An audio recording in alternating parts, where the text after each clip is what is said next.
Hello dear students, আজকে তোমাদের জন্য অত্যন্ত গুরুত্বপূর্ণ একটি টপিক নিয়ে এসেছি, যেটা হচ্ছে পার্টস অফ স্পিচ। তো তোমাদের অনেকেরই রিকোয়েস্ট ছিল যে sir please make a video on parts of speech. So finally তোমাদের জন্য আজকের এই চমৎকার ভিডিওটা। At the very beginning of the class, we have to know what's the definition of parts of speech. Parts of speech আসলে জিনিসটা কি ভাই? Parts of speech হলো একাধিক শব্দ নিয়ে গঠিত বাক্যের বিভিন্ন অংশকে পার্টস অফ স্পিচ বলে। অর্থাৎ যখন আমরা একটি সেন্টেন্স গঠন করতে যাই, তখন কয়েকটি ওয়ার্ডস এর প্রয়োজন হয়, কয়েকটি শব্দের প্রয়োজন হয়, কয়েকটি ভোকাবুলারির প্রয়োজন হয়। তো এক একটা ভোকাবুলারি এই পার্টস অফ স্পিচের মধ্যে পড়ে। Without parts of speech you can't make a complete sentence.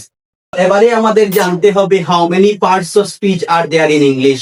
মনে রাখবেন, there are 8 parts of speech in English: noun, pronoun, adjective, verb, adverb, preposition, conjunction, interjection. আমি আবারও বলে দিচ্ছি, লিখে নাও খাতার মধ্যে: noun, pronoun, adjective, verb, adverb, preposition, conjunction, interjection.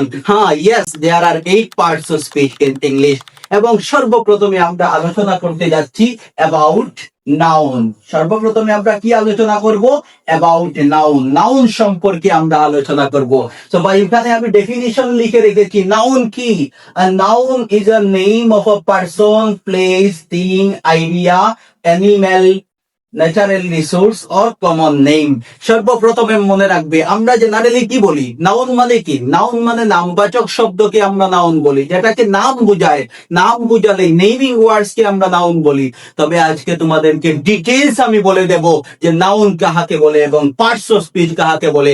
আজকের এই ভিডিও দেখার পরে তোমাদের পার্টস অফ স্পিচ সম্পর্কে আর কোনো ডাউট থাকবে না। নাম্বার 1 হচ্ছে পারসন, নাম্বার 2 হচ্ছে প্লেস। পৃথিবীর যত জায়গা আছে, এন্টায়ার গ্লোব, এন্টায়ার পৃথিবীর যত জায়গা, স্থান আছে, প্লেস আছে, লোকেশন আছে, এগুলাকে আমরা কি বলবো?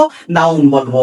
দ্য থার্ড ওয়ান হচ্ছে থিং, বস্তু। যেমন এই মার্কারটা, এই টি শার্টটা, এই ঘড়িটা, এই বোর্ডটা, এই কলমটা, প্রত্যেকটা, এই আমার সম্মুখে লাইট আছে, প্রত্যেকটা জিনিস আমাদের দৈনন্দিন জীবনে যা কিছু আমাদের ব্যবহারের উপযোগী আমরা ব্যবহার করি, এগুলাকে আমরা কি করি?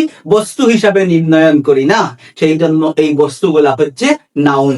এট দ্য থার্ড ওয়ান আপনারা দেখতে পাচ্ছেন আইডিয়া। আইডিয়া যেমন বৃষ্টি হতে পারে, আমি কি করছি? আইডিয়া লাগাচ্ছি। যেমন কি, মনে করুন এই কলমটা খুব ভালো, এটা আমার আইডিয়া বলছি, আমার নলেজ বলছি, আমার ব্রেন বলছে এই কলমটা ভালো। এটা কি? আমি আইডিয়া লাগাচ্ছি, সেই জন্য আইডিয়াটাকে আমরা কি বলবো? নাউন বলবো। নেক্সট ওয়ান হচ্ছে অ্যানিমেল। পৃথিবীতে যত প্রাণী আছে ভাই, পৃথিবীতে মস্কিউটো থেকে শুরু করে পৃথিবীতে যা প্রাণী আছে, একদম পিপিলিকা পর্যন্ত যা কিছু প্রাণী এই পৃথিবীর জমিনে আছে, প্রত্যেকটা প্রাণী, প্রত্যেকটা অ্যানিমেলস কিন্তু নাউন বাই, মনে রাখবে। এন্ড নেক্সট ওয়ান দেখুন, ন্যাচারাল রিসোর্স, প্রাকৃতিক সম্পদ। সূর্য, চন্দ্র, তারা, নক্ষত্র, সাগর, উপসাগর, এই যে বাতাস, তারপরে অক্সিজেন, প্রত্যেকটা কিন্তু ন্যাচারাল রিসোর্স, সৃষ্টিকর্তার দেওয়া। এই প্রত্যেকটাকে আমরা কি বলবো? নাউন বলবো। আশা করি বুঝতে পেরেছো। নেক্সট ওয়ান দেখো, কমন নেম, সাধারণ নাম বোঝায়। সাধারণ নাম যেটা বুঝাবে, সেটার জন্য আমরা কি বুঝাবো? আমরা সেটাকে নাউন হিসাবে আখ্যায়িত করব। চলো এবার এক্সাম্পলের মাধ্যমে আমরা শিখে নিই। যেমন দেখো, একটা সেন্টেন্স আমি লিখছি, Kamal, Kamal BOUGST bought an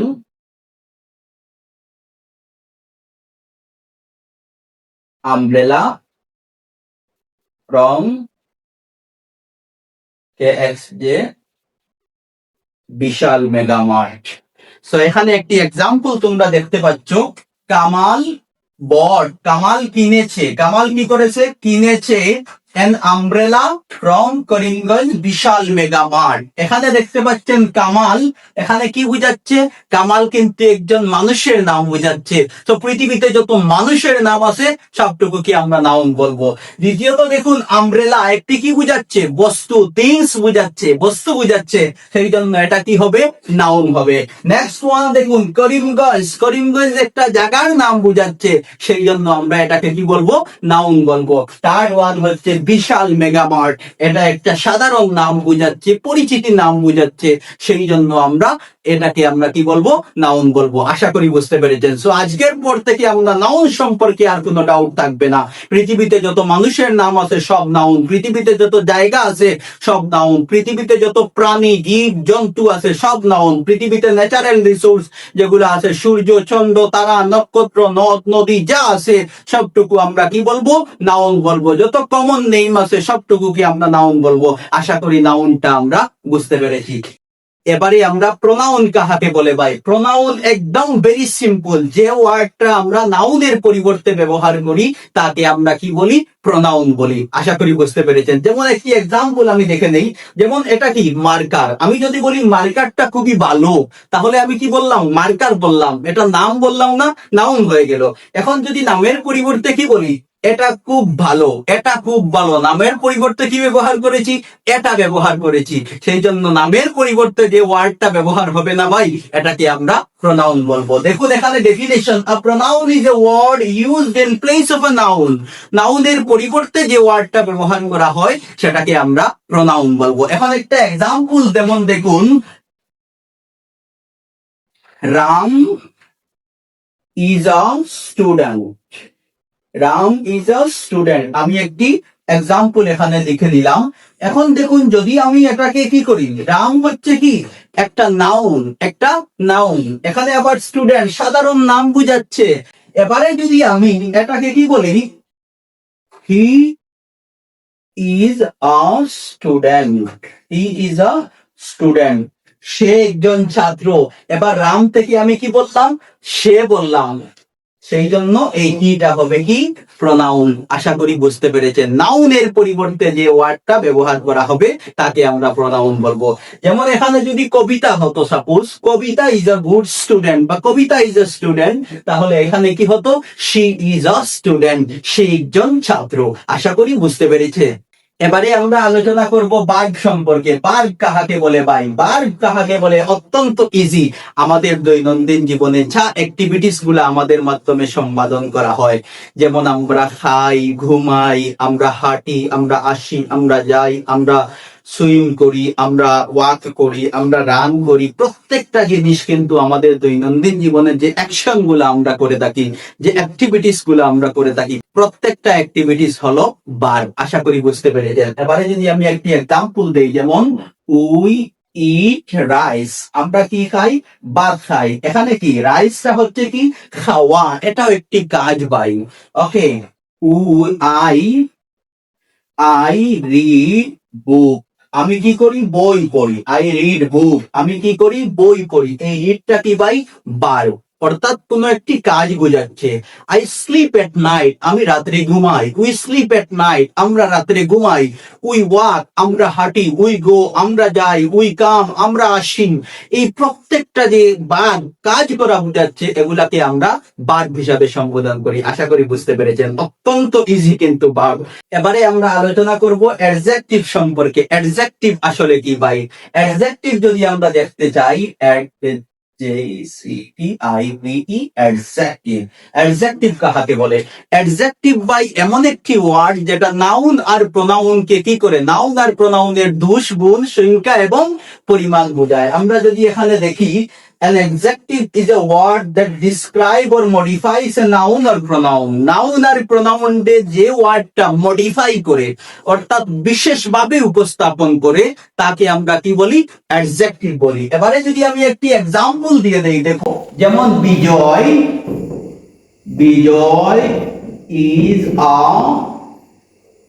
good student, Bijoy is a good student. এখানে কার কথা বলা হচ্ছে, বিজয়ের কথা বলা হচ্ছে। বিজয় কি একজন ভালো স্টুডেন্ট, ভালো, এই ভালো গুণ বুঝাচ্ছে না, দোষ, গুণ, সংখ্যা আর পরিমাণ যেটা বুঝাবে সেই ওয়ার্ডটাকে আমরা অ্যাডজেক্টিভ বলবো। আশা করি বুঝতে পেরেছেন।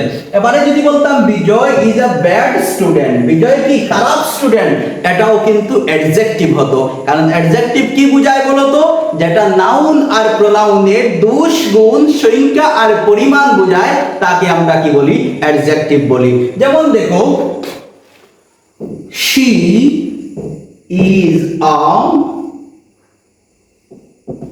beautiful girl, বিউটিফুল গার্ল, এখানে দেখো সে একটি মেয়ের কথা বলা হচ্ছে। এই মেয়েটা কি বিউটিফুল, এই বিউটিফুল মানে গুণটা গাওয়া হচ্ছে। দেখো এই মেয়েটার গুণ গাওয়া হচ্ছে, অর্থাৎ মেয়েটা সুন্দরী।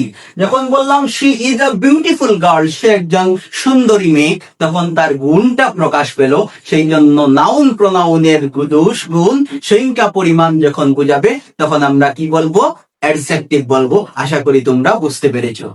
আমরা আলোচনা করব অ্যাডভার্ব সম্পর্কে। অ্যাডভার্ব কাহাকে বলে ভাই? Verb is a word that describe or modifies a verb, adjective or another adverb. মনে রাখবেন যে ওয়ার্ডটা ভার্ব, অ্যাডজেক্টিভ এবং নিজেকে মডিফাই করবে তাকে আমরা কি বলবো, অ্যাডভার্ব বলবো। যেমন আমরা বলেছিলাম কি, যেমন আমরা একটা এক্সাম্পল দিতে পারি, she is a good singer. She is a good singer, সে একজন ভালো নায়িকা, সে একজন ভালো নায়িকা। এখানে ভালোটা হচ্ছে কি অ্যাডজেক্টিভ, তাই না ভাই? কারণ এটাকে গুণ বুঝাচ্ছে। তার কি বুঝাচ্ছে? গুণ বুঝাচ্ছে যে সে একজন ভালো গায়িকা। এবারে যদি আমি বলি শি সিংস সুইটলি, সে খুব মিষ্টি সুরে গান গাইতে পারে, খুব মিষ্টি সুরে গান গাইতে পারে, তাহলে কি বলবো বলো তো? তাহলে এটাকে আমরা অ্যাডভার্ব বলবো। যখন এই অ্যাডজেক্টিভ কে আরো বিশেষভাবে প্রকাশিত করেছে, তখন আমরা এটাকে কি বলবো, অ্যাডভার্ব বলবো। আশা করি বুঝতে পেরেছেন। আরেকটি এক্সাম্পল যদি দেই, যেমন আমি বললাম my brother is a good student, my brother is a good student. এবারে যদি আমি এটাকে আরো বেশি মডিফাই করতে চাই, এখানে গুডটা হচ্ছে কি অ্যাডজেক্টিভ, আরো বেশি যদি মডিফাই করতে চাই তাহলে কি বলবো, যে মাই ব্রাদার স্টাডিজ ওয়েল, আমার ভাই খুব মনোযোগ সহকারে, রিডস অ্যাটেনটিভলি, খুব মনোযোগ সহকারে পড়ে। তাহলে আমরা কি বলবো, এই ওয়েলটা হচ্ছে কি অ্যাডভার্ব। আশা করি বুঝতে পেরেছেন। যেখানে গুডটাকে আরো বেশি ভাবে উপস্থাপন করেছে, আরো বেশি ভাবে গুরুত্ব সহকারে কি করেছে, মডিফাই করেছে, তখন আমরা এটাকে কি বলবো, অ্যাডভার্ব বলবো। আশা করি আমরা বুঝতে পেরেছি। এবারে আমরা আলোচনা করতে যাচ্ছি প্রিপোজিশন সম্পর্কে। মনে রাখবেন প্রিপোজিশন অত্যন্ত গুরুত্বপূর্ণ, কিন্তু প্রিপোজিশন হচ্ছে এমন একটি word, preposition is a word placed before noun and pronoun to make a good relationship with the other parts of sentence. Preposition হচ্ছে এমন একটি ওয়ার্ড না, যেটা নাউন আর প্রোনাউনের পূর্বে বসিয়া বাক্যের অন্যান্য শব্দের সাথে সম্পর্ক নির্ণয় করে, তাকে আমরা প্রিপোজিশন বলি। যেমন শ প্রিপোজিশন আমাদের মধ্যে আছে, তার মধ্যে থেকে আমি যেমন বলছি, we live in India, we live in India, আমরা কোথায় বাস করি, ইন্ডিয়াতে বাস করি। এখানে নাউনের কোথায় বসেছে, পূর্বে বসেছে। কিসের জন্য? সেন্টেন্সের সাথে একটি সুন্দর সম্পর্ক নির্ণয়ের জন্য। সেটা কিন্তু নাউন অথবা প্রোনাউনের পূর্বে বসবে। কিসের জন্য? একটি সুন্দর সম্পর্ক স্থাপন করার জন্য। আশা করি বুঝতে পেরেছেন। এবারে যদি বলি the book is on the table, বইটা কোথায় রাখা আছে, অন দা টেবিল, টেবিলের উপরে রাখা আছে। এখন দেখুন অনটা কোথায় বসেছে, আমাদের নাউনের পূর্বে বসেছে। কিসের জন্য বসেছে? সেন্টেন্সের সাথে একটি সুন্দর সম্পর্ক স্থাপন করার জন্য। আশা করি বুঝতে পেরেছেন। আমি সুন্দর একটি প্রিপোজিশনের উপর লং ভিডিও আপনাদেরকে আপলোড দেব, যেখানে আপনারা ডিটেইলস সহকারে বুঝতে পারবেন। এখান থেকে আমি খুব শর্টলি এবং ব্রিফলি আপনাদেরকে রাফ আইডিয়া দেওয়ার চেষ্টা করছি। নেক্সট আমরা আলোচনা করব about conjunction, JUNCTION, conjunction. Conjunction কাহাকে বলে ভাই? কনজাংশন দেখো অত্যন্ত গুরুত্বপূর্ণ একটা জিনিস। কনজাংশন ছাড়া আপনি কখনো দুইটা সেন্টেন্সকে, দুইটা ওয়ার্ডকে, দুইটা ফ্রেজকে আপনি কখনো সংযোগ করতে পারবেন না। সেই জন্য কনজাংশনটা আপনার জীবনের জন্য, স্পোকেন ইংলিশের জন্য যথেষ্ট গুরুত্বপূর্ণ, যেগুলাকে আমরা লিঙ্কিং ওয়ার্ডস বা কোরেটিভস বলেও আমরা আখ্যায়িত করি। যেমন দেখো কনজাংশন কাহাকে বলে? ও conjunction is a word that joins words, phrases or clauses, অর্থাৎ সেন্টেন্স, ফ্রেজ এবং ওয়ার্ডকে যেগুলা সংযোগ করে, যে ওয়ার্ডগুলা সংযোগ করে, তাকে আমরা কি বলি? কনজাংশন বলি। আশা করি বুঝতে পেরেছেন। এবারে যদি আমি বলি Ram and Rahim, Ram and Rahim went to school. Ram and Rahim went to school. এখানে এন্ড কি করেছে? রাম এন্ড রহিম কে কি করেছে? দুইটা ওয়ার্ড কে সংযোগ করেছে। যখন দুইটা ওয়ার্ড কে, দুইটা সেন্টেন্স কে সংযোগ করবে, তখন আমরা কি বলবো? এটাকে কনজাংশন বলবো। যেমন আরেকটি এক্সাম্পল দেখো, এখানে যদি আমি রামের কথা বলি, তাহলে আমি কি বলবো? Ram is a poor student but honest. Ram is a পুর স্টুডেন্ট। রাম একজন দরিদ্র স্টুডেন্ট, দরিদ্র একটি ছাত্র, কিন্তু কি? বাট অনেস্ট, কিন্তু সৎ একজন ছাত্র। এখানে বাট কি করেছে? আমাদের সেন্টেন্সটাকে সংযোগ করেছে। দুইটা ওয়ার্ডকে সংযোগ করতে, দুইটা সেন্টেন্সকে সংযোগ করতে, দুইটা ফ্রেজকে সংযোগ করতে আমাদিগকে হেল্প করেছে। দেখো দেখো দেখো, come here or go there. Come here and go there. এখানে আসো অথবা সেখানে যাও, এখানে আসো অথবা সেখানে যাও। এখানে ওর আমাদেরকে কি করেছে? এখানে আসো নতুবা সেখানে যাও, চয়েস বোঝাচ্ছে, পছন্দ বোঝাচ্ছে, একটা অপশন বোঝাচ্ছে। সেই জন্য আমরা এইগুলাকে, এই ধরনের ওয়ার্ড গুলাকে আমরা কি বলবো?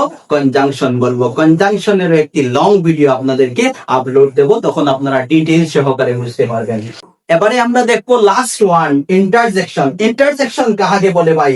An interjection is a word that is used to express strong emotion or sudden feeling. Strong emotion বুঝাবে এবং sudden feeling, হঠাৎ করে ঘটে যাওয়া কিছু বুঝাবে। যেমন হঠাৎ করে আমার খুব গরম লাগছে না, অত্যন্ত গরমের মধ্যে আমি ভিডিও শুট করছি আপনাদেরকে ভিডিও দেওয়ার জন্য। Very hot today. হঠাৎ করে আমি শুনলাম মানুষটা মারা গেল। ইস, alas, the man is dead. হায় হায়, মানুষটা মারা গেল। Hurray, we have won the match. আমরা খেলায় জিতে গেছি। তো এইগুলা যে আমরা হঠাৎ করে ঘটে যাওয়া স্ট্রং ইমোশন, হঠাৎ করে ঘটে যাওয়া যদি কিছু বোঝায়, তাহলে আমরা সেটাকে কি বলতে পারি?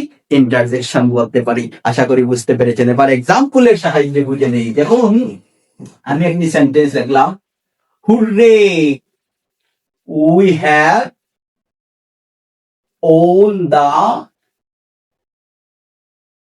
match. Hooray, we have won the match. Hooray, we have won the match. আমরা খেলায় জিতে গেছি। এখানে দেখুন, এখানে কি বুঝাচ্ছে? এক্সাইটমেন্ট বুঝাচ্ছে, সাডেন এক্সাইটমেন্ট বুঝাচ্ছে। সেই জন্য আমরা এটাকে কি বলবো? আমরা এটাকে ইন্টারজেকশন বলবো। এবারে যদি আমি বলি alas, alas, alas, the man is dead. হায়, মানুষটা মারা গেল।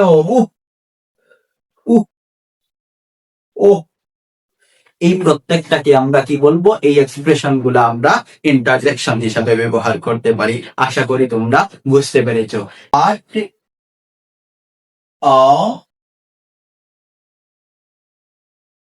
বিউটিফুল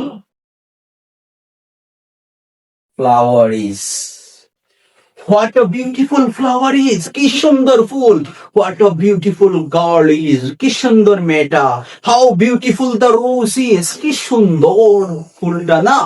হাউ ব্রাইট, কি সাহসী। হাউ পিওর, কি এই ধরনের সেন্টেন্সকে আমরা কি বলবো?